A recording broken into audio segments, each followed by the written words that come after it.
This is Dr. Joe Dispenza's Meditation and Book Discussion Group.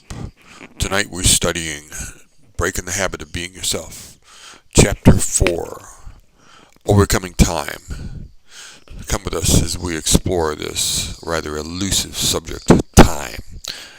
Good evening. My name is Ray Dwyer, and this is Dr. Joe Dispenza's Meditation and Book Discussion Group. Tonight, we are discussing Breaking the Habit of Being Yourself, Chapter 4, Overcoming Time. Time is a pretty elusive thing. This is being Chapter 4. It's a third energy center of the body. Time is related to. Second chapter, we talked about overcoming the environment. Why was the environment the first chapter? You'd think, being the sequential kind of guy I am, I would have gone 1, 2, and 3, and 4, and up. But he started with number 2 because the environment is a little bit more than what you first think of when you think of the environment. When I think of the environment, I used to think of the environment, I used to think environment is outside of me. Everything out is the environment, right? And that's basically correct. But there's another environment that's very important to your health and life, and that's the energy of you. You are an energy being, and that creates an environment of the very trillion cells of your body, and that has more influence on you, on me, than I ever gave it credit for until I started this study. That's why chapter 2 is first, because it is that important. It rules everything in your life physically. The second one, the next chapter was chapter 1, which is overcoming the body. And in that chapter, we discovered a very amazing word called epigenetics. When I was first born, I grew up with the idea that genetics set who I was. I was born a certain kind of person. My genes set who I was, and that's the kind of person I was going to be. And I let that teaching rule my life. I didn't have a choice. My genetics made me that way, right? Well, not necessarily. We learned that in the word epigenetics, energy can redirect the genes of your body. Every cell has genes in it except the red blood cells to do something different than their default program. Yes.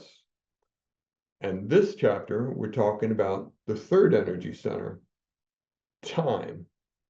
And well, let's begin. Let me start with this first paragraph, and it sets the tone. I'll just read it to you. So much has been written about the importance of staying present. Right there is a major word, the present moment. There's a whole chapter on that expression in Becoming Supernatural, the third book, about present moment. That's how important that one expression is, and he's just touching on it here. I could cite statistics on everything from distracted driving to divorce to support the notions that people have a really hard time staying in the present moment. Let me add to that body of knowledge by expressing this concept in quantum terms. In the present, all potentials exist simultaneously in the field. I don't know about you, but first, many times I read this book, I didn't even understand that statement. All potentials exist simultaneously in the field.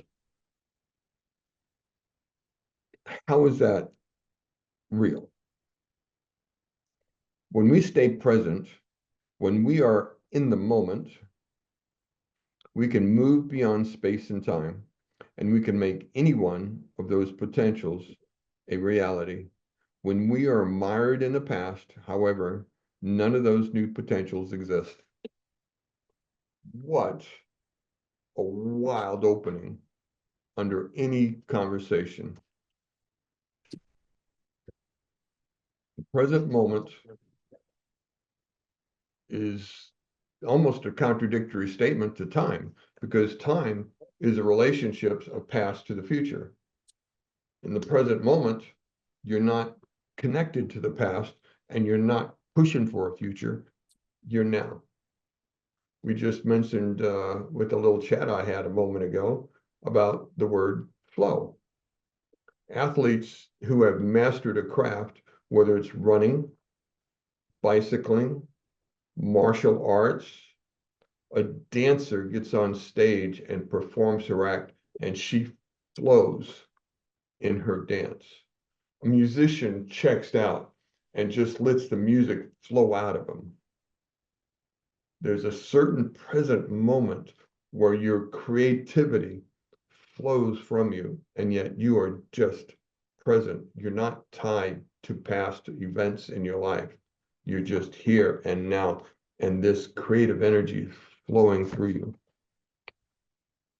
Here's how it works. I'm on the next page, page 86.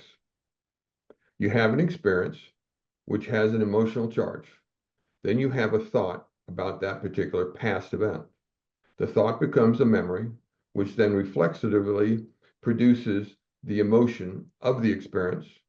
If you keep thinking about the memory repeatedly, the thought, the memory, and the emotions merge as one, and you memorize the emotion. Now you're living in the past, not the present. You're living in the past becomes less of a conscious process and more of a subconscious one.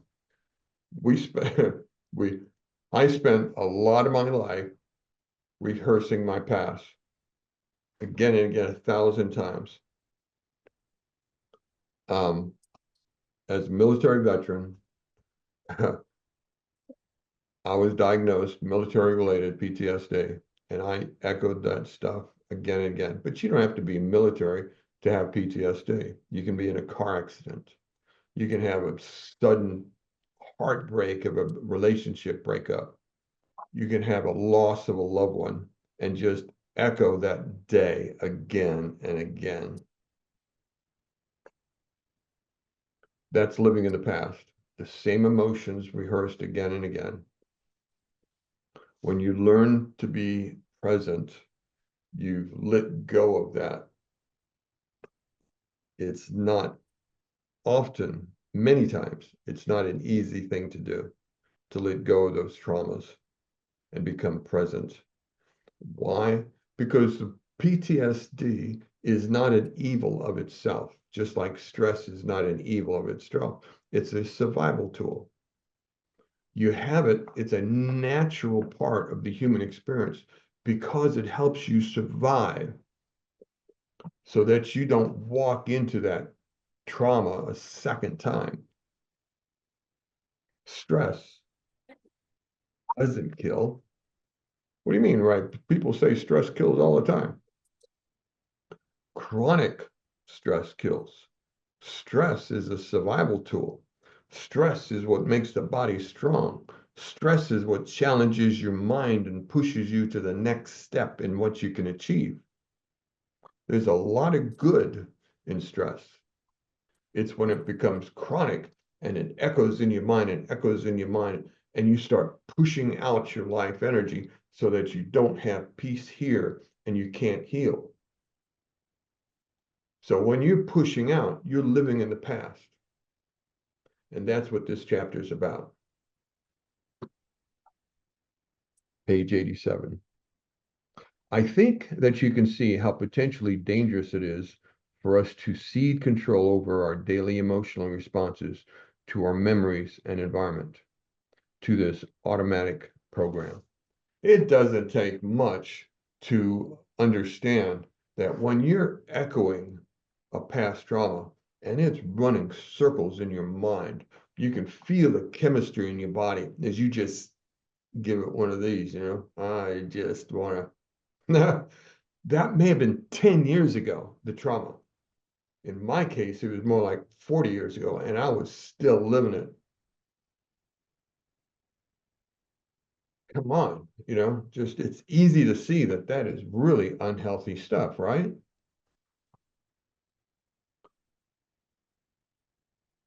But you ever try to get rid of that stuff?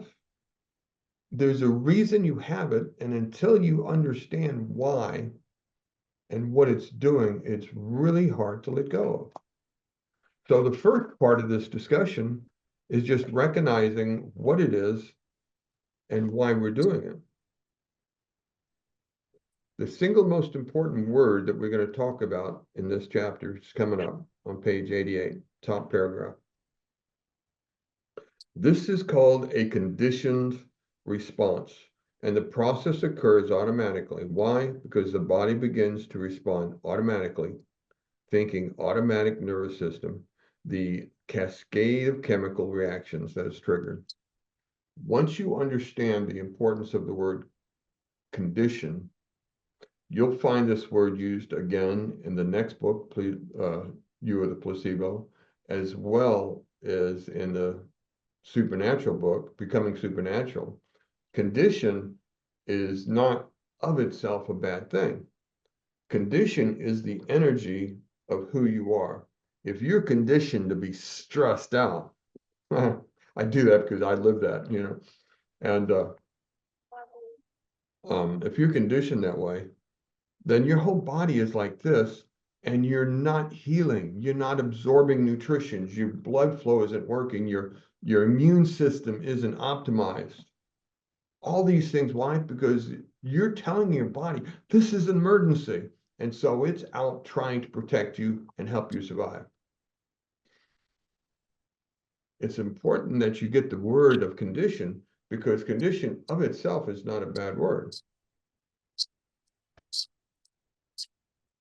This is one of the reasons why it's so hard to change. The conscious mind may be in the present, but the subconscious mind is living in the past. We may be doing our thing today. We may be busy. We may be doing chores. We may be working, but in the back of our mind, our subconscious is always running that program of trauma, that program of worry, that program of stress. And eventually, not always, eventually, the wear on your body exceeds the healing on your body. Everybody's adults. We know that the body is constantly breaking down little cells and constantly making new cells, right? The more stress you have, the more trauma you're dealing with, the less healing is going on. The more stress, the less immune system is going on, because you're telling your body you're in danger, and that's important.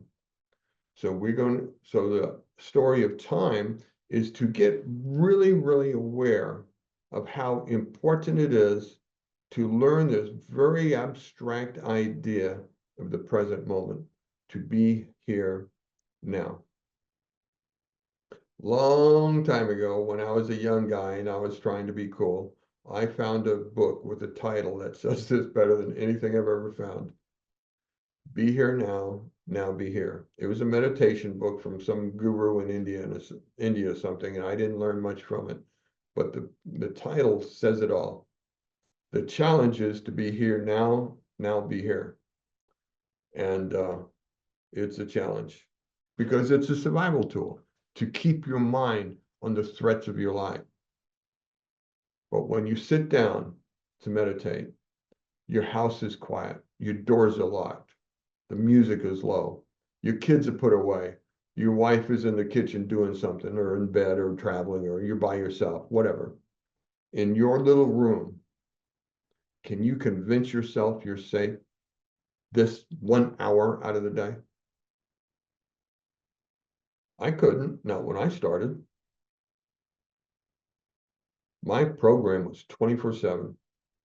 Man, the challenge is, can you let go of that stuff and get now? That's time that you're struggling with. That relationship that the past has and you're putting on the future. It's not a small thing. It begins to make sense that although we think or believe we are living in the present, there is a good possibility that our bodies are in the past. Can you relate to that?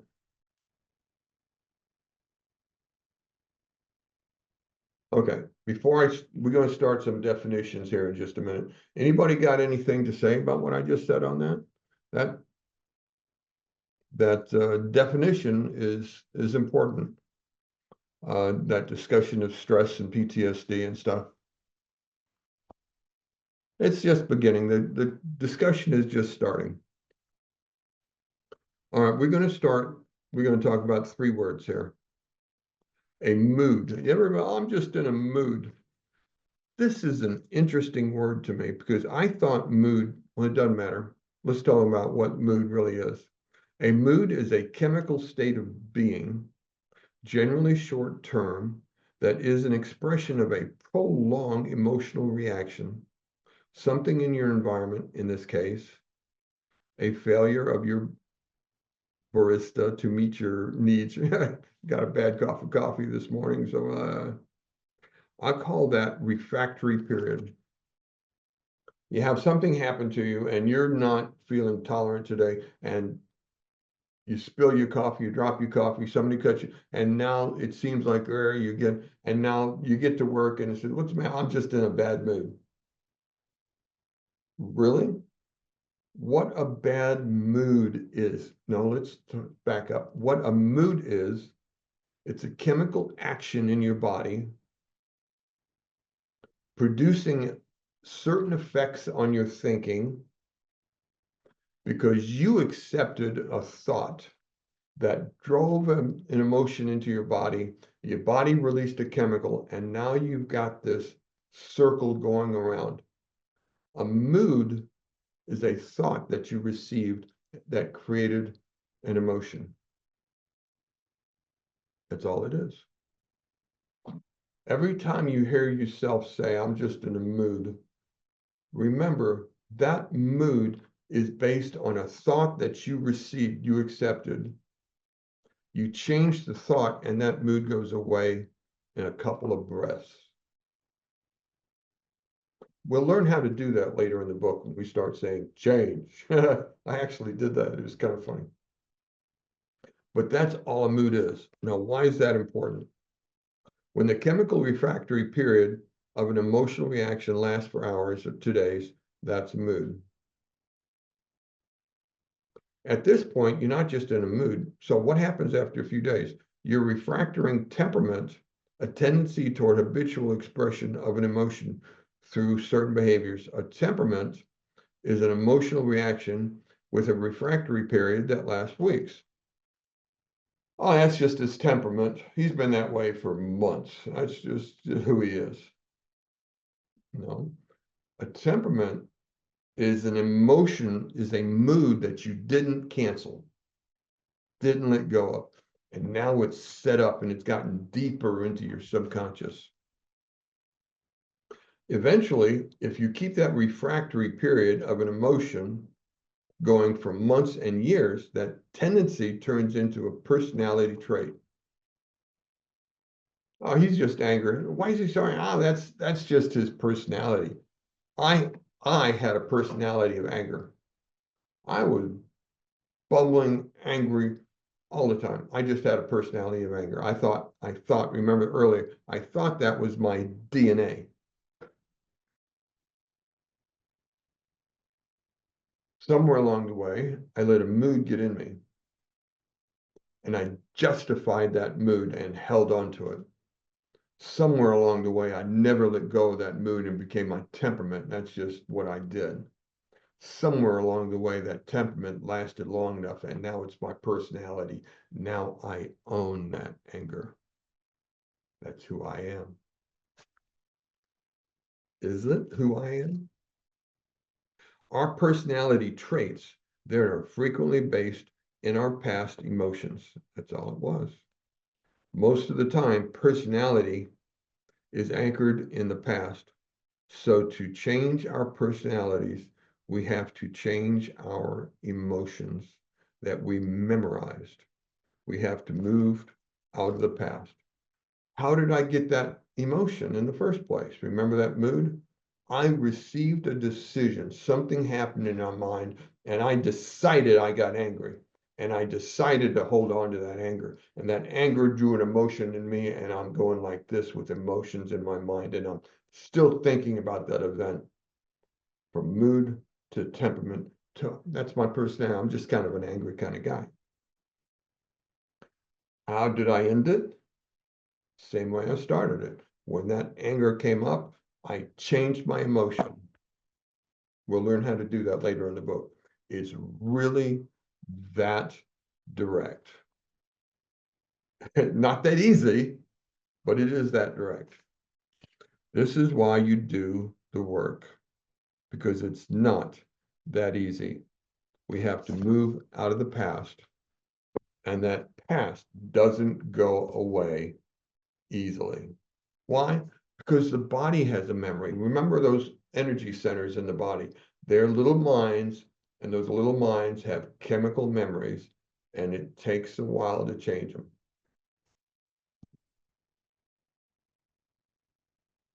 We can't change when living in the predictable future.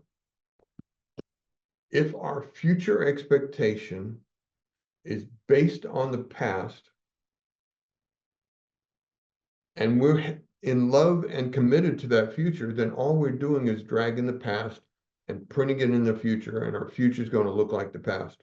Because that's why we did that future, because I'm going to do that. Why? Because everything I know in the past predicted that. We're talking about time. Time is the measure of experience between the past and the future, between one event and another event. There is yet another way that we can get stuck by keeping ourselves from changing. We want to change, but that's my future. I can't change. That's my future. Is it? We may also train the body to be the mind in order to live in a predictable future based on the memory of the known past, and thus we miss the precious now moment. If I have to be that future, because that's who I am, right? You following me? I'm not changing because that future is based on what I learned and experienced in the past and is printed there. I was a combat veteran and I had all this in me, and my future was based on all that anger printed in the future. And that's what my future looked like, because it looked like yesterday. My tomorrow looked like yesterday.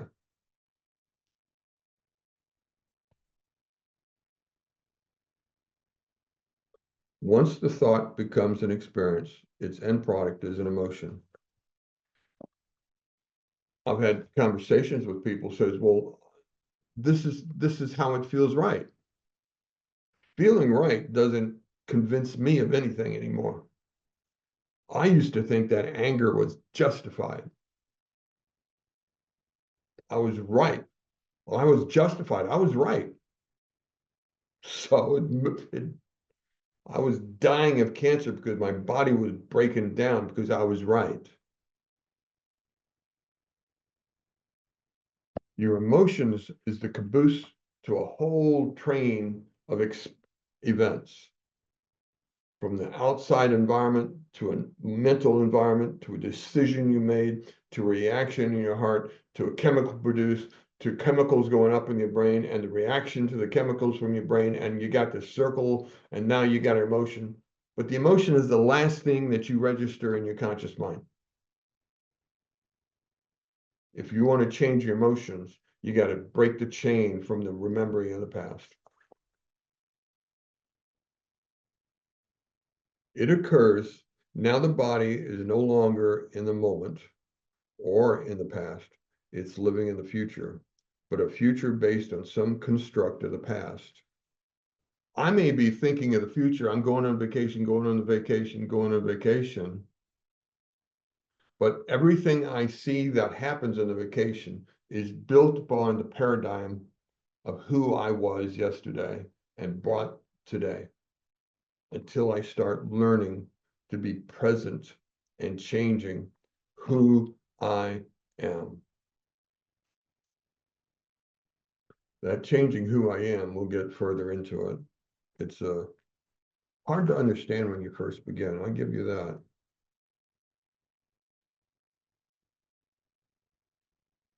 All right. We discussed mood, temperament, personality trait, and present moment. I got a moment. Anybody got a hand you want to raise and say, Ray, what are you talking about? Sean, I love this guy, Sean. You ever, you guys got to meet this Sean. He is always so spot on. Over on the chat, he wrote, breath work is a great way to move from the survival mode of the sympathetic nervous system that sends us back into the parasympathetic nervous system where the body. I didn't read it very good, Sean, but I apologize. He's very good. When you learn to do the breath work, as being new to this work, the first three blessing of the energy centers is a good way to start learning breath work. And the breath work helps you center your mind and your energy. And in so doing, it helps you let go of your stress moments. And as you practice that, the letting go and being present becomes longer and longer periods. And the goal when you start is how long, when you sit there, get in that present moment, how long can you hold that grace, that love, that light? When I first started, I would end the meditation and it would just like a candle blowing out. Why? Because that wasn't me. My personality trait hadn't changed enough to hold on to it.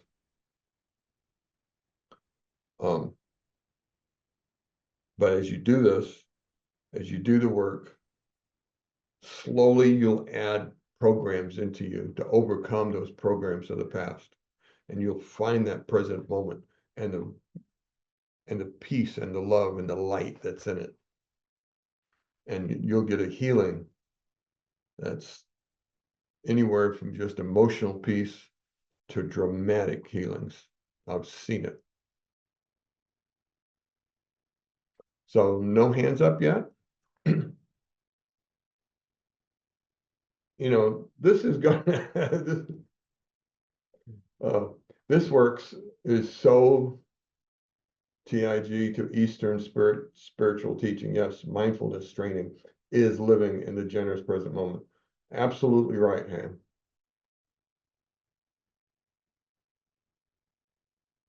There is nothing new. Oh, there you go, Ham. No, I did it wrong. Yeah. Ham, I think you can. Hey, Ray. There you are. Great to be here. Glad to be here again after a while. Yeah, Joe talks about, the chakras and not wanting to put religious connotations on his work. But I did notice that he doesn't seem to have a problem saying divinity or we're divine. Right. That's very tied to religion. If you look up like divine meditation on YouTube or something, only like Bible stuff is going to pop up. You got to really search to find something, unless it's a Dr. Joe. So yeah, just Well, it's sometimes you just run out of words, Ham. You know, just how do you describe what you find on the other side of that door? It's you'll it's you're really challenging me not to go too far in this conversation.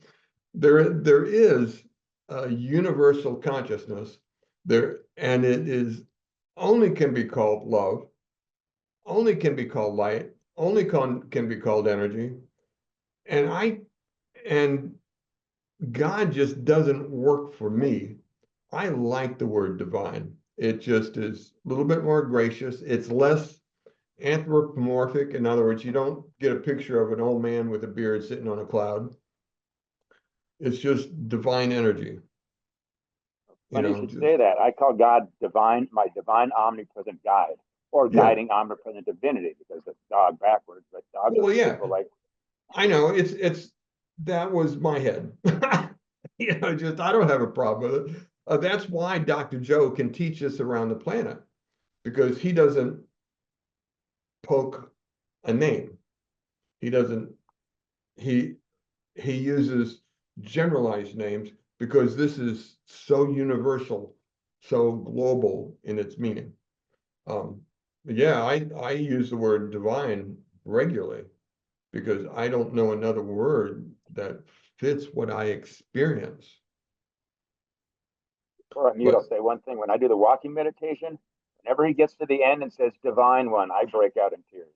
So like Oh, yeah. juiced and happy and loving by that point. I'm just imagining blessings just pouring out so much that I have to send them out.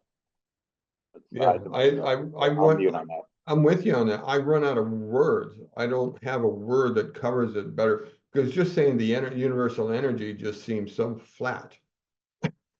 Just there's not enough, it doesn't have enough heart impact. But when I say divine, my heart responds.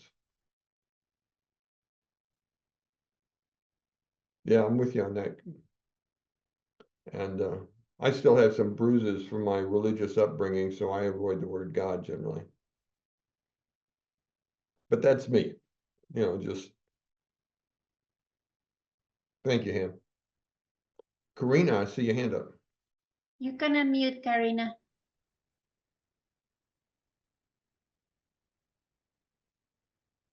Hi, everyone. Hope everyone is doing great.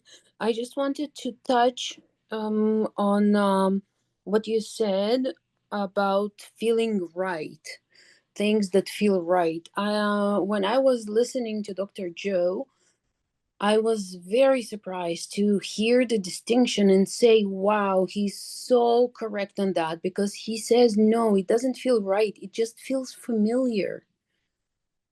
So it was a big recognition for me. And I said, yes, it does feel familiar, because it's not right what I was feeling, and I was feeling it all the time. It just felt so familiar. And Oh, that's so perfect. That is so right. No, that is so correct. That is very, very good. Carmen, you can unmute. Thank you. Carmen, Hi. go ahead. Hi. I like what the last person said about being familiar. I like that a lot. As I was reading this chapter, what came to my mind was how very similar it is to different schools of thought in psychology, because there's like cognitive behavior therapy that teaches change your thoughts and you'll change your mood. Yes. And I mean, it's similar. The difference being that, Dr. Dispenza teaches us how to do that through meditation.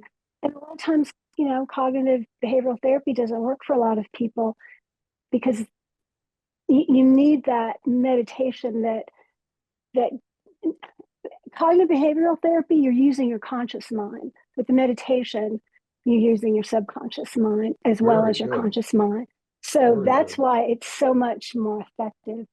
But it's a lot of similar principles. Yeah, and in meditation, you kind of practice a role play so that you get some rehearsal in your mind before you try to live it. Yes, yeah.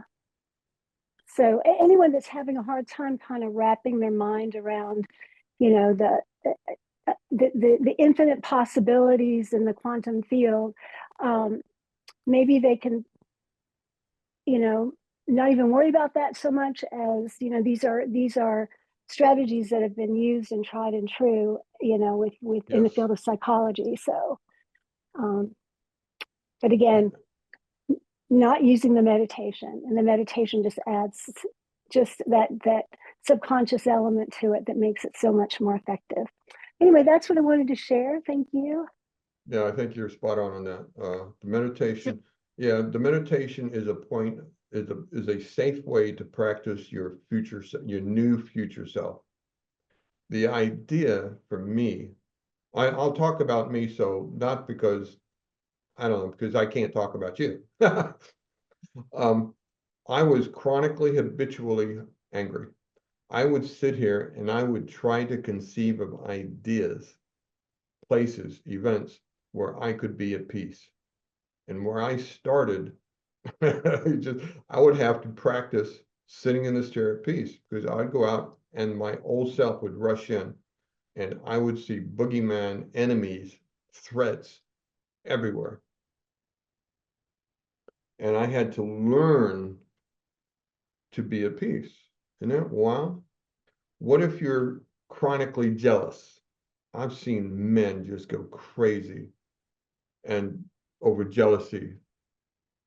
because they had a program in them somewhere in their life they got hurt, and this program's running, and it just ruins their life because they can't just, you know, are people who are overly ambitious where they will, or competitive, where they will step on anybody to be first. No peace in their life. And there's a dozen words like that. Sometimes you sit here in your meditation and you practice. That's why Dr. Joe says you do the work and you will get the promise. Dr. Joe's meditations are not these sitting on a pillow and going, Om. They are not just sitting on a beach and enjoying the beautiful beach. As you get healed, you'll do more of those. But the beginning part of meditation with Dr. Joe, he says, is the work. And you'll see videos online where he says, are you doing the work? But doctor, are you doing the work? Because breaking these programs that are in you is work. Good comment. Jordan, you can speak. Okay. And it's funny, Ray, you ended up just kind of making the point that I was thinking from the first discussion that kind of came up. It's like the law of attachment. It's like we have this innate desire to attach ourselves to an opinion or a past, reaction or action to dictate how we should respond to our future. And it's like the word divine, for instance, being such a triggering episode during your meditation. It's like, well, it's a universal word that's used, just like he uses energy center instead of chakra, which is Sanskrit, So it's like we have these polarizing desires to pull ourselves towards something. And it's like, if we can truly learn the law of detachment, we can allow ourselves to flow with the natural order of things and, manifest our future as intended. But it's like we truly allow ourselves to anchor ourselves to anything that upsets our energy centers or our emotions or our past history or traumas, and it pulls us back. You get stuck in time. You get anchored into a repeating karmic cycle by allowing yourself to be anchored to those. Right. And that's a very human thing. That's part of our cortex. The job of our cortex is to remember and keep us safe. We hit a pothole in the road. We're driving down the road and bam, bam, we hit a pothole. Our mind goes, and it records that event. And you think about it. You go into work and taking that same road, you'll stress just going to work near that road because you don't want to do that again. It's a natural process. The challenge is that, are you carrying that event with you day in and day out? Has it turned into a mood? Has it turned into a temperament? Has it turned into a personality trait? Because you've got that rehearsed so deeply that now it's an autonomic program in your body, right? And because like what he just said, we've attached ourselves to it. Rosa, good evening. You can unmute. Firosa. Thank you, Beatrice. Thank you, Ray. Hi. I look forward to Sunday evening now. I have a question. So, you know how you mentioned that you would sit on your chair and you were like, I'm not going to get up until I feel peace.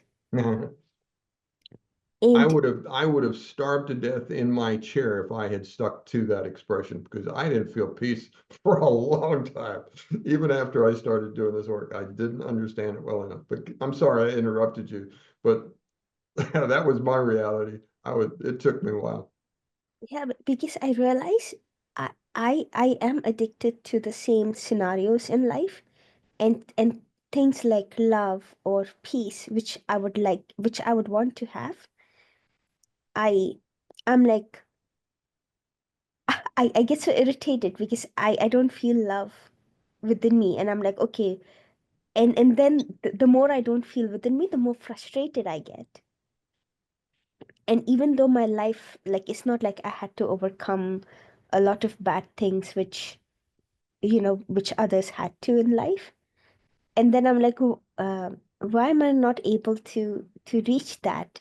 And the more I'm not able to get it, the more angry I get that, oh, I am thinking the same thing again, and I'm wasting time, which I'll not get back.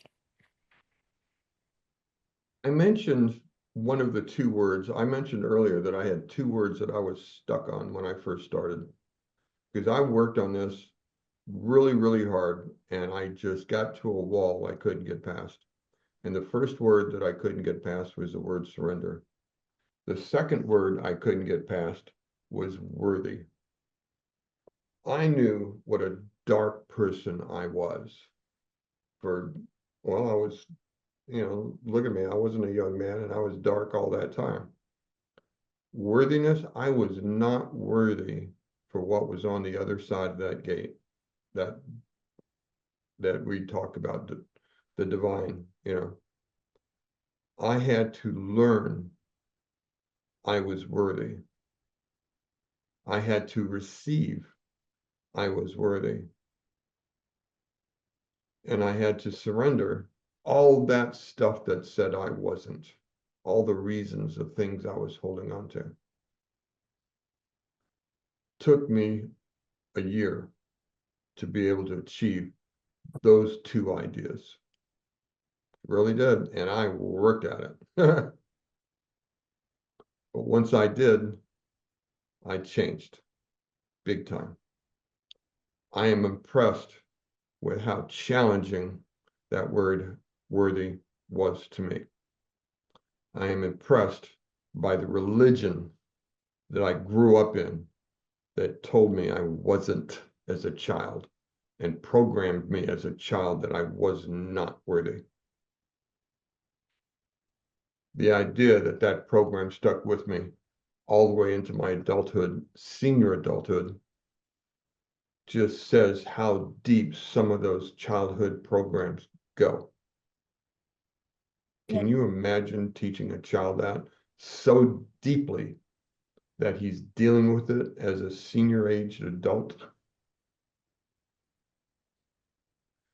If you knew you were already a daughter of the divine, if you knew you were already loved beyond measure, you could receive. Who taught you you were not? Who taught you you were not worthy? It's a hard conversation, but there's a program in there that won't let you surrender and teaches you you're not worthy. I really think that I mean, I was kind of raised like that as well. I really think that parents like that shouldn't even be a parent. I mean, it does destruct a person. Yeah. Yeah, I had that, and I had it all my life. That was the foundation of my anger. And somehow, when all the pieces came together, it all broke at one time.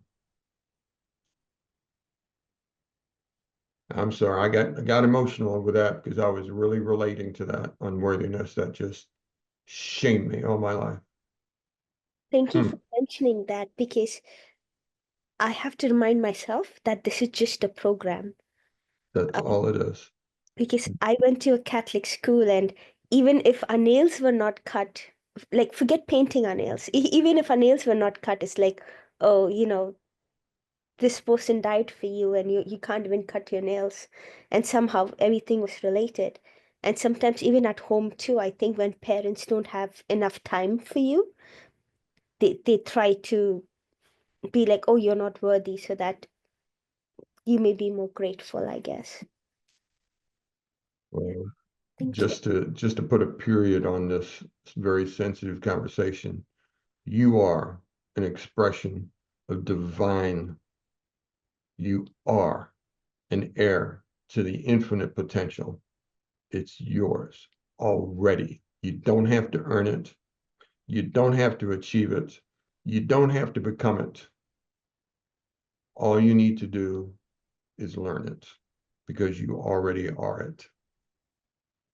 we're not becoming something new. We already are it. We're learning, or better yet, we are unlearning a culture that taught us limitations, taught us separation, taught us the past and the future ties to time. We are unlearning a culture. The struggle with Dr. Joe's work is that we're learning a new culture, and we're going to work until it's in us. If you knew me, you would know that I cannot even exaggerate how much I love this stuff. It has not only changed my life, it's saved my life a few times. Thank you, Ray. Liv, you can unmute. Hi, can you hear me? Yes, I live. Hi, Ray. Thank you so much for this topic. I don't know if others feel this way, but I feel like you're talking directly to me. I am really in a confused space, and this conversation is really helpful. I've grown up amongst family that had really big personalities and sometimes really tough personalities. And I always reflected on myself as being able to navigate that really well as a kid, as a young adult, as an early adult. And I really didn't feel like I was carrying those burdens with me while I was growing up. But for some reason, in the last 5 years, I've had the most space and expansion that I've ever had, but I seem to be struggling more with it. I have freedom of space. I have freedom to think, be, and do anything I want to. I don't have to negotiate or convince anyone but myself. But somehow I've gone back into anger for things that happened 10, 15 years ago that I was convinced I had let go. And I thought I had overcome it. And it's interesting because I'm at a point in my life where I want to create new, bigger, better things for my life. And I'm grappling with this overwhelming anger that takes up a lot of my day. And there's a price, right? There's always a price for what you focus your attention on. And when I focus on this anger, it almost seems to be this train that's going at its own pace. And I don't know how to get off of it. But when I'm experiencing this anger, I'm giving up my ability to create with kindness and generosity and love what I want to create for my future life. So Let me tell you how I process that. Yeah. We'll go into more detail of this, but let me give you a hint, if I could go there, or a step. As I was dealing with a lifetime of shame, I called them barking dogs. I couldn't shut them up. I don't mean busy mind, where you got things to do and stuff like that. I mean this ancient stuff that's 20, 30, 40 years old that just won't leave you alone. Yeah. And I'm sitting here in this chair as quiet as I can be, and yet I finally started a process, and the word is forgiveness. And that's one of many words that I've redefined in my work here. I've defined forgiveness as letting go. Take all religion out of it. Take all that stuff and just say, that's not what Ray's talking about. Ray's talking about, I forgive that. Think of the financial meaning of the word. If you forgive somebody's debt, you just let it go. There's no repercussion. There's nothing. You just let it go, right? Mm-hmm. Think of it in that long. When this thing gets in your face, it's not about the event. The event is written in stone in the book of life. It's about your tie, your energy tied to that event, your reaction to it, your emotion, this processing between the past memory and your present state.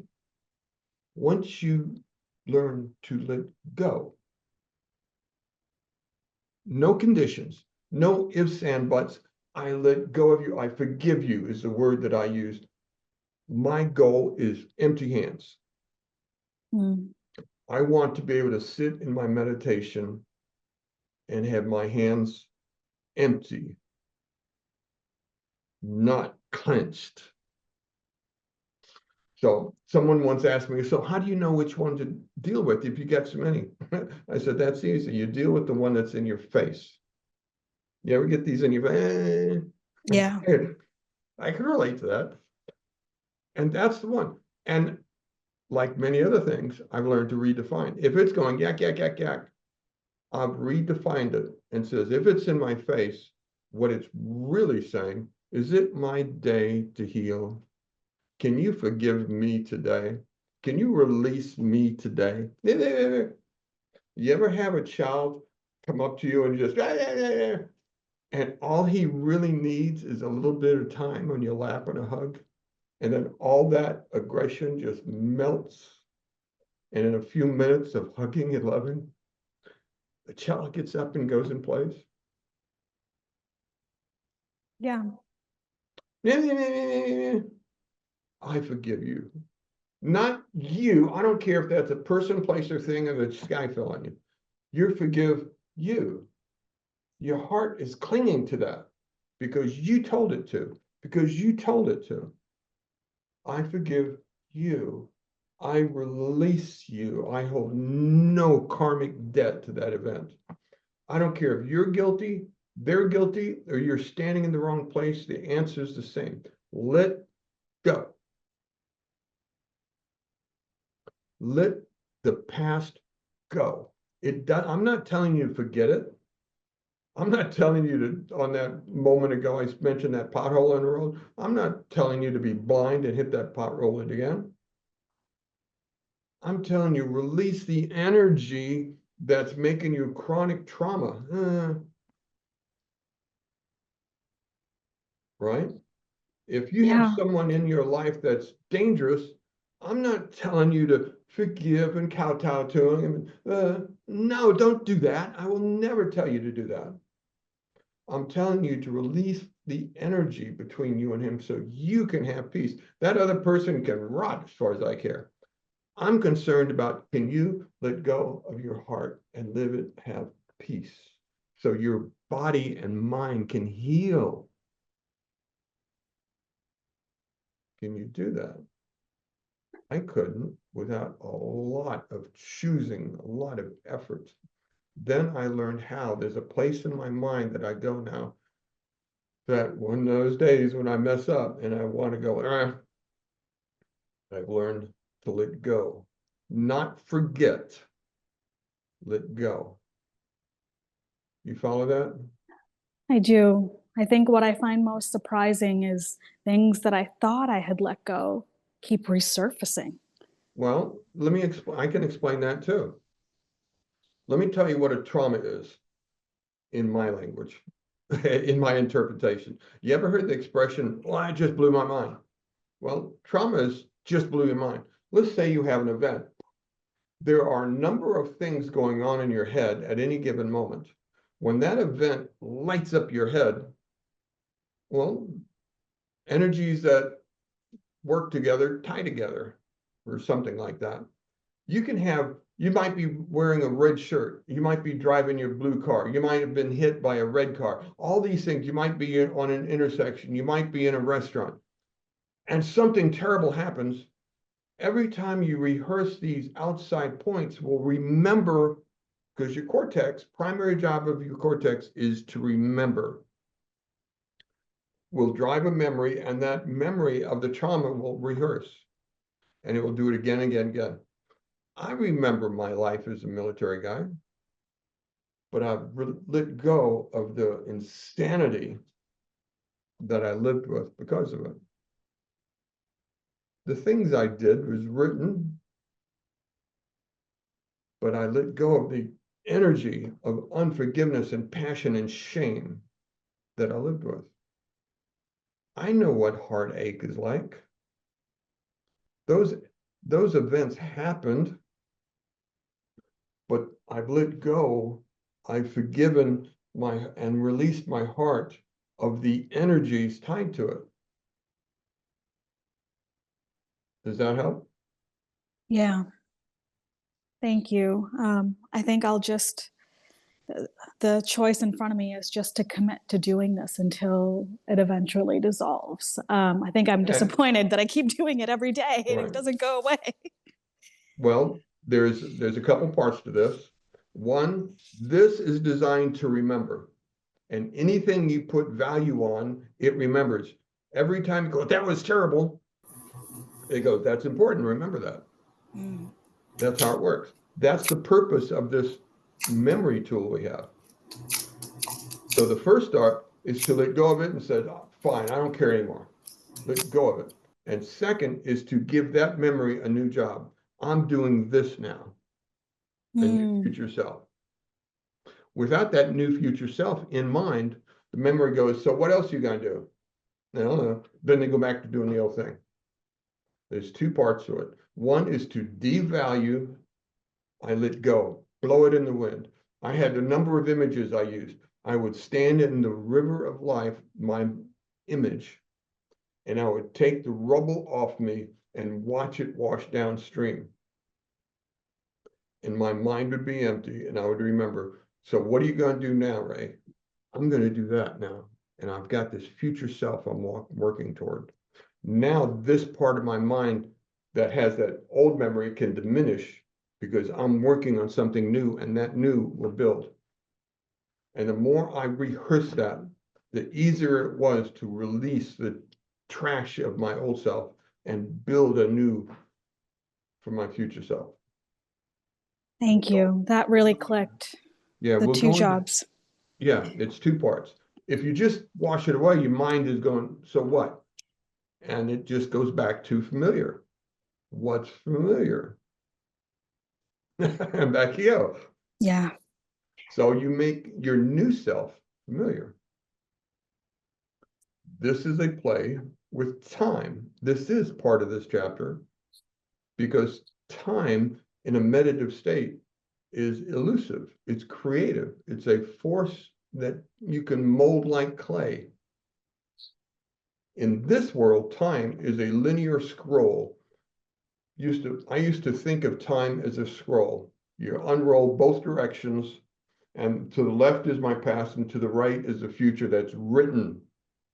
Remember, I used to think my DNA was written, and so I could take that and no. I now have an image of time more like a book. You ever heard the expression of book of life? There's magic in that expression. Why? Because to me, time is right here, and I look down from my past and up from my future, but all time is here now. It's a book. In this place right now, everything is here. It's just an image tool. That's not a Bible lesson. It's not a scripture. That's not an energy lesson. That is an image tool that I use when I'm trying to deal with time issues. Okay? Thank you so much. That really helped. Okay. Julie, I see your hand up. We got time for one more. We've been doing this for a while, but this has been a good conversation. Yeah, I really enjoyed it too. Thank you, Ray. I just wanted to kind of echo what Liz says, and I have just 2 quick point. I really, after I start with Dr. Joe's meditation, I start thinking the purpose of meditation is to create. And that's really important for me, is to create something during the meditation. And then secondly is when I think about release, I don't know if you remember, you were helping me on something. So in the past event, I'm trying to release, and then everything you said really makes sense. But one thing for me is that one thing that changed me in the past and not able to release is I think I was right at that moment. Yeah. And so I just want to point that out. And then that's something that really helped me. And then that's the awareness that I didn't have. So I just wanted to mention that maybe somebody can benefit from it. Yes. I was right and I wasn't going to let go. Mm-hmm. Yeah. Yeah, no, when it comes time to let go, I don't care right, wrong, anything. I want to release the energy, whatever it is that's tying me to that past. It's just, just that's the goal. Why is that so important? Because you can't bring it with you into that energy field. It doesn't go. Have you ever seen that Egyptian lithograph? I forgot what it's called. In the pyramids and the temples, they have these ancient carvings that are 10,000 years old from the pyramid, the emperors of Egypt.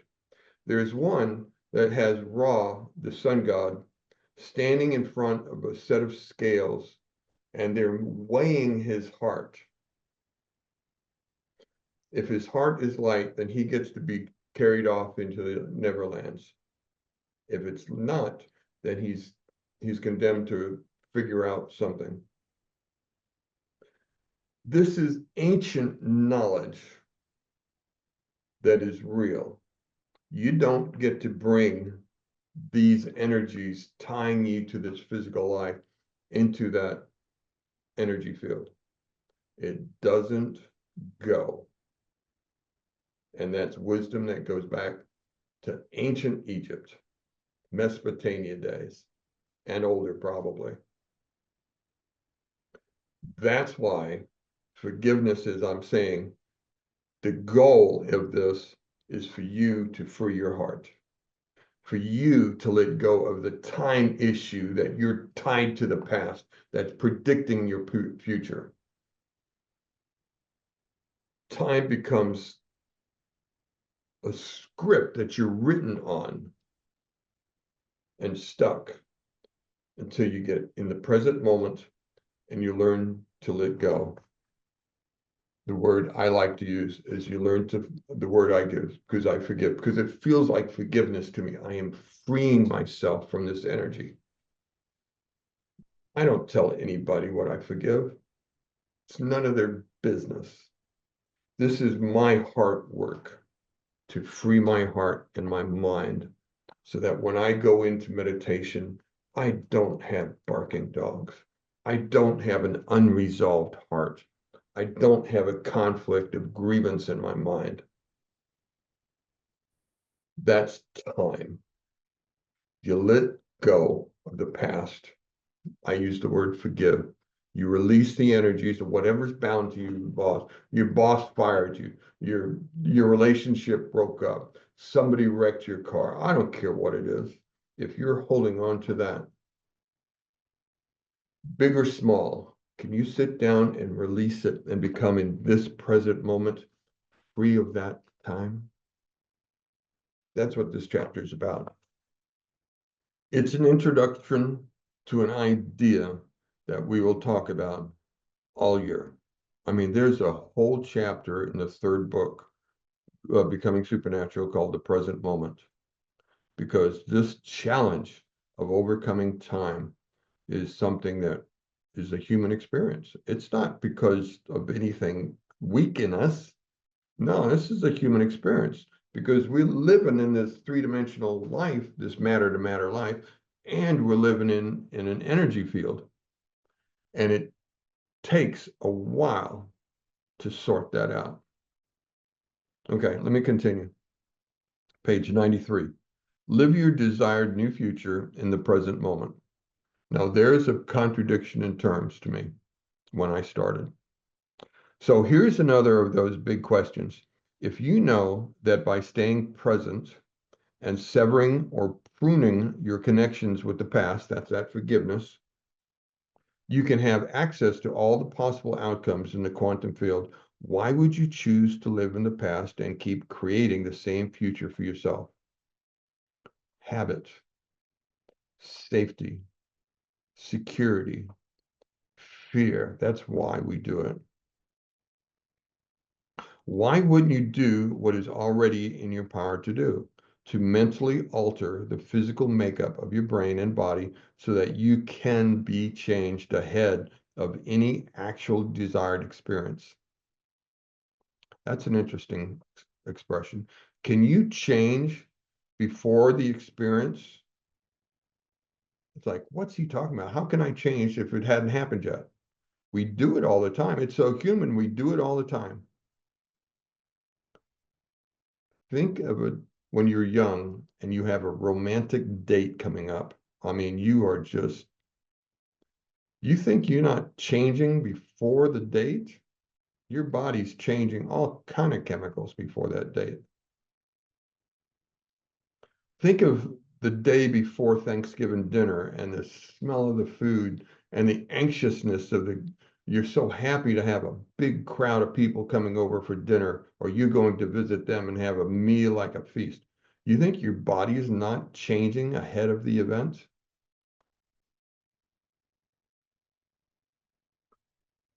You've been called into your boss's office and you know you're going to get called down. It hasn't happened yet, but your body's changing before the event. It's a normal thing to do. It just takes a little bit to get your head around the idea. When you start learning how to create your new future self that's not related to your past self, and you start rehearsing that, your body will change and become more like that new future self each time you do it, depending on how deeply the conditioning you can give it. Why wouldn't you opt for living in the future of your choice? I choose to be healthy and happy and at peace. Took me a while, but I got there. You with that? You can do this. This is a matter of letting go and a matter of creating a new future self that's not ruled by your past. It's by your choice, something your heart's desire wants. The greatest people in the world have demonstrated this. Thousands of so-called ordinary people have done it, and you can as well. I was so sub-ordinary. Maybe I was ordinary. I was an ordinary crazy veteran. But I did it. I described cases of individuals working toward changing their state of being so that their bodies and minds are no longer merely a record of their past, but become active partners, taking steps to a new and better future. That's what we are learning to do here. Man, it's so worth it.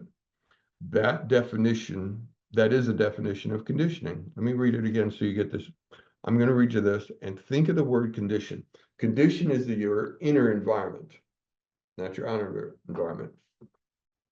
I described a case of individuals working toward changing their state of being. Your state of being is your inner environment,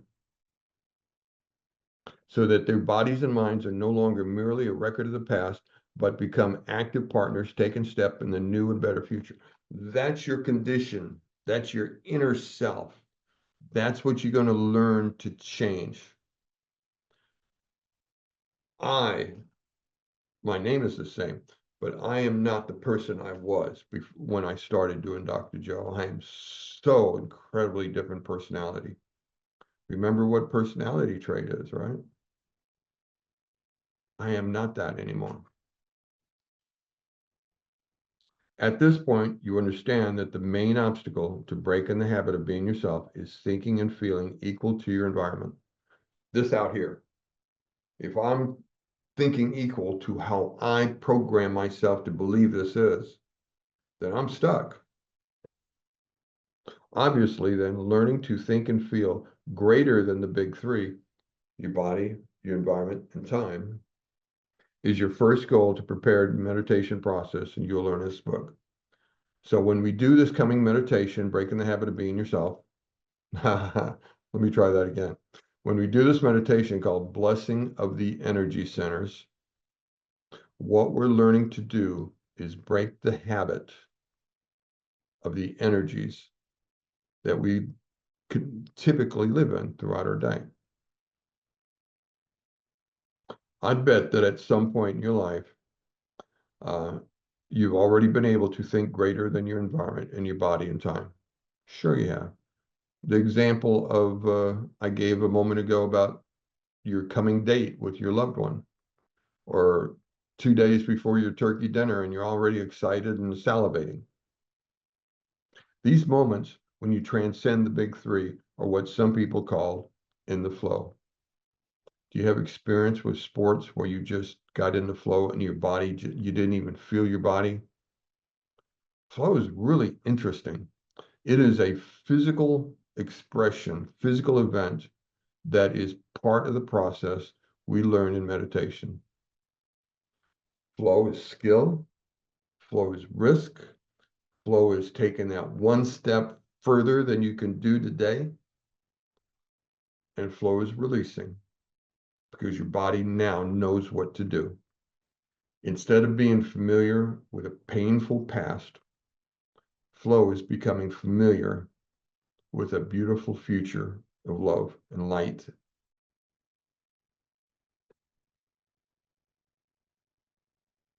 When I first sit down to write, I often have many other things in my mind, but a busy travel schedule so-and-so. On good days, I have words that flow, and he's talking like it. So down in the last paragraph, with practice, I've been able to take control so that these experiences of being in the flow are not as accidentally as they were at first. That flow state in meditation is what you'll often hear Dr. Joe say, nobody, no place, no time. In sports, they would say, that's flow. Because if you're conscious of your body, you're too slow and too weak. If you're conscious of time, you're not allowing flow.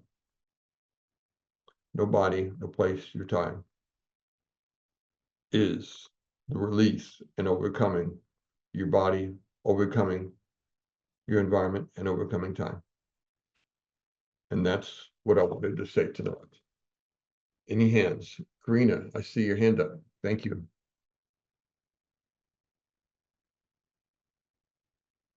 You can unmute. Can you hear me, guys? Yes. I hear you now. So I have a question. Maybe someone can share their experiences. When I find myself in nowhere and no one and no time, I kind of feel that I'm lost. And coming back many times when Dr. Joe says, okay, now you can be conscious of your body again, etc. And I don't know where I am. I'm not creating for sure. I don't know where I am. I don't know if I'm falling asleep. I don't know if I'm just nowhere. Can someone share about this kind of experience? Well, it's a pretty personal experience because there's a whole spectrum of possibilities. You could simply be resting your body. I mean, there's a whole line of meditations for the whole purpose of achieving that moment of quiet rest. When that moment and there's no stress pulling at your body's healing all that stress energy, and you're just resting in peace. There's nothing wrong with it. Boy, was I glad when I started being able to achieve that. That was a big goal to me to reach that. What you do also in Dr. Joe's work is to have an intention, a work to do, the work and the promise. What is this day's meditation intention? What is it that you want your energies to work toward? For the first couple of years for me, it was just letting go. Let go of that one and let go of this one, just take the rotten apples and throw them away. But man, was I glad when I achieved a point when I could do what you just said, to go into my mind and rest quietly. That was a big goal for me. Now I use that time and shine a light of intention on my work. So it's the next step. But even now I have days when I just get quiet. Like, I don't want to work right now. I just want to be at peace. So, anybody else have something to say about her comment? It's I'm going with an intention into meditation, but then I'm kind of lost. And okay, I'll just take that as my healing time. Yeah. But I can't do the intention. That's the thing. I kind of lose myself somewhere. Well, let go of your attention and move your awareness to receive your intention. Okay, I'll try. Thank you. Yeah, the intention is, I have an image in my mind that my intention is like an office lamp I turn on, and it colors what's happening in my energy. I don't, and that is the work, to receive the energy of my intention. Remember, the mind, there's a mind-heart connection. Remember Dr. Joe talking about that. The mind is the signal that goes out to the universe and says, this is the work I'm doing. The heart is magnetic. It sends out its magnetic field to draw in the intention to change you. So you receive in your heart your intention that you're sending out in your mind. It's kind of a loop thing. The mind sends out the signal of the intention. The heart's magnetic field draws it to you. Haven't you ever heard Remember, people it's say called you? practice for a reason. Oh yeah, everybody's heard it. Says you draw to you. Yeah, just you draw it to you, and that's your heart energy that does that. So you receive. It's a receivership. Thank you. Carmen, you can unmute. Carmen, hi. We cannot hear you, Carmen. You need to unmute. How about now? I keep unmuting Yeah. and then it keeps muting me back. She could be clicking out. That's a term that some people use to describe that when you go into a deep state of meditation or even hypnosis, you kind of click out, you kind of lose, the time goes by and you don't know, you're not aware of what happened. And just know that your subconscious, especially if you've set an intention, and whatever the guided meditation is, your subconscious is still working on that. So Right. that's what I wanted to share. So Yeah, that's part of it. That's why I started with saying that there's a list of things that could be part of it. yes, But yeah, of itself is not wrong. It's because it's just a time of rest. But there's a list of things that could contribute to it. yeah, absolutely. And you could just be tired. Yeah. And So sleep is part of it too. That's one of them. that's, yeah. Yeah. All right, I think we're done. We're done early. So this will give me time to play the introduction to Blessing of the Energy Center 2. I think it's interesting enough, particularly for the new people, which is what this book is for, to get an idea of the mindset of Dr. Joe in these meditations. If you're new and you haven't bought meditations from Dr. Joe, the first 3 Blessing of the Energy Centers, I think, are important to own and not listen to once or twice, but many times. Let them teach you how to move your awareness. He uses the word attention a lot, but I would like to, like many other things, redefine a little bit. I like the idea of attentive awareness. What do I mean by attentive awareness? Let's say you're a passenger in the right seat of a car going somewhere, and you're aware, you're looking at everything, and you get to where you're going, and somebody else, do you remember how you got here? Not a clue. Weren't you watching it? Oh yeah, I saw everything. Then how'd you get here? Not a clue. Because he wasn't given any attentiveness. Once, if you were to sit down and say, you're going to be asked how you got here. Now, sitting in that right seat of a car, you get there, you're giving energy to everything you become aware of. Attentive awareness. I turned here, I turned, you becoming, but if you're giving attention to it, then you miss everything else. So it's an awareness thing, it's a broad spectrum thing.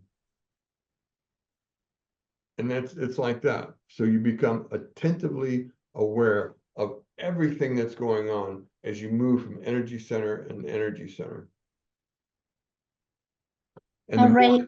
Yes. No, I'm sorry. There's a question. Do you have time? Okay, one more. Go ahead. Olga, you can unmute. Hello. Hello, Hello. Olga.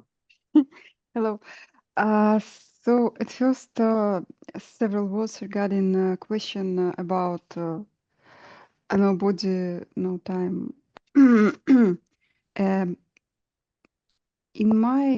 as I feel, it can be this experience can be related to some Eastern meditation, like mantra meditation.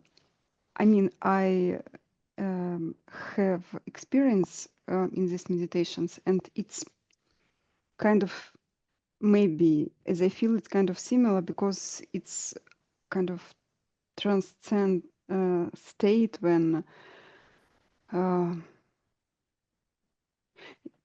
you're not connected with your personality. Yes. I mean, it's No, that's what we talked about tonight. Because what is our personality? Our personality are our programs that are tied into us, that kind of, like Dr. Joe said in the previous chapters, 95% of our day is programs. And those programs are our expressed personality. So overcoming and letting go of those programs is part of what you try to achieve in the quiet days, quiet time of meditation. Let go of your personality and be present. Right? Yes. And the question regarding what we talk about this overcoming time and living in our desired future in our mind, create mind movie or something. So I tried to do this practice many times, and I tried to live in this desired future not only during meditations, but sometimes also during my ordinary life. But often it's difficult, and it depends. It depends so much on my emotional and physical state during this day. Sometimes it's easy, sometimes I stuck in my negative emotions in this habit and forgot about it. And I feel sad that I'm not able to do this practice because I know how powerful it is. Because I yeah, I had had some experiences when I see results of this practice to my like body state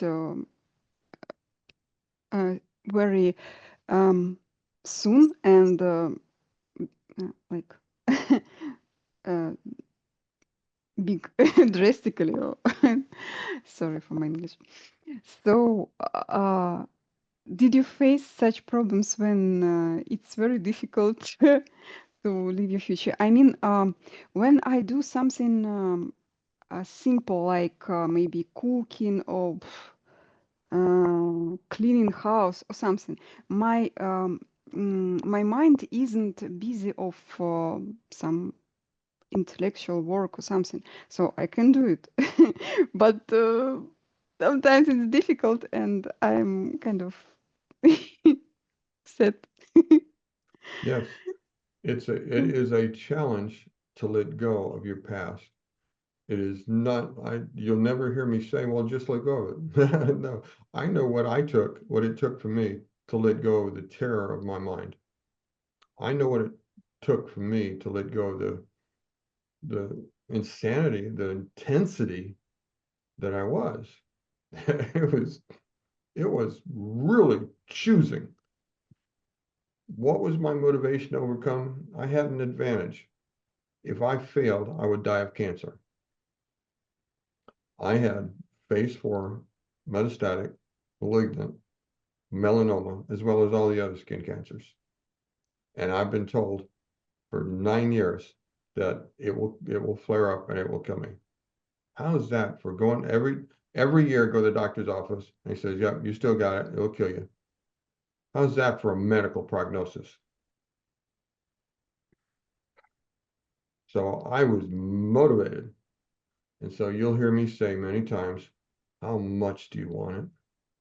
I held nothing sacred.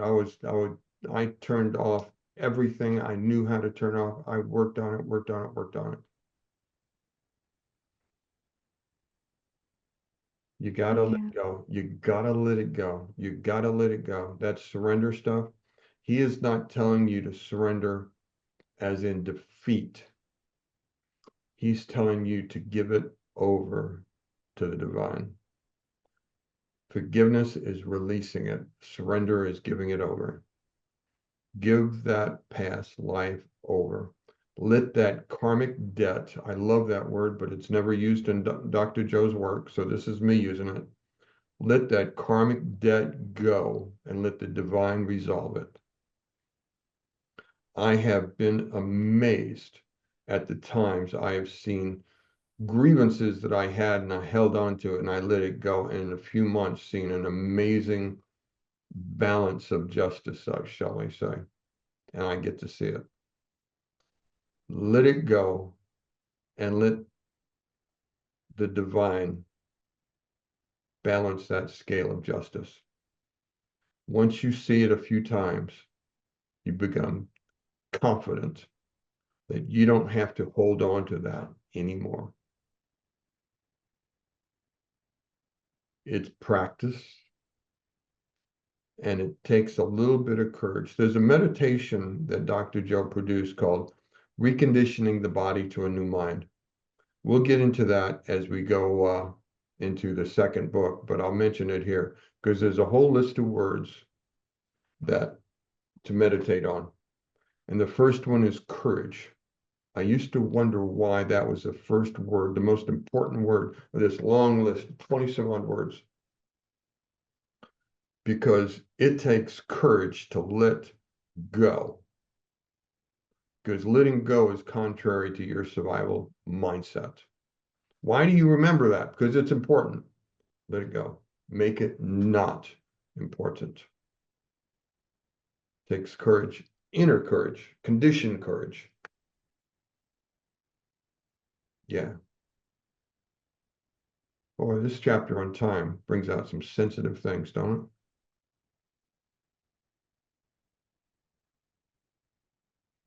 I just want to let you know that I actually went through depression for almost 30 years because I was actually the unwanted child because I was a female child. And you know how like Chinese mothers, they worship sons and whatnot. And so anyways, the way I mean I took all sort of medication and whatnot. One thing that really works for me is that whenever I think about the past, I just like program my brain to think about a song that I really like. So that really helped me. I don't know if you guys want to try that. I had a song. Oh, you do? I had, and I used to just about cry every time I heard it. It was by a Foreigner, I think is the name of it. I want to know what love is. Oh, that's so funny.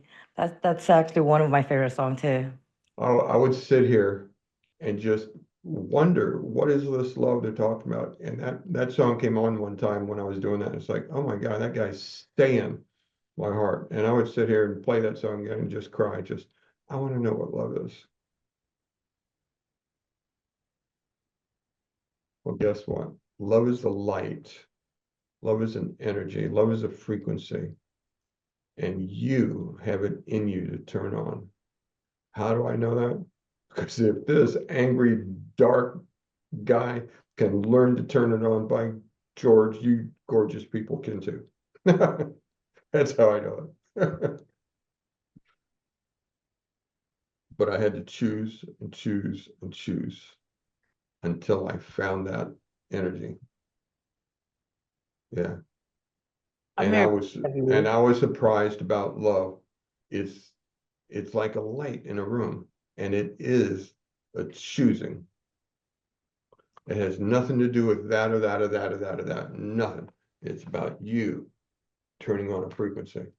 Pam got it right. It's a frequency. You learn to turn it on. It's like a light bulb in the room. The light doesn't care what's in the room. It just wants to turn on and give light. Coolest thing.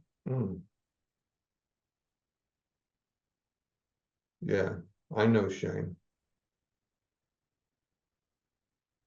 I also know love now.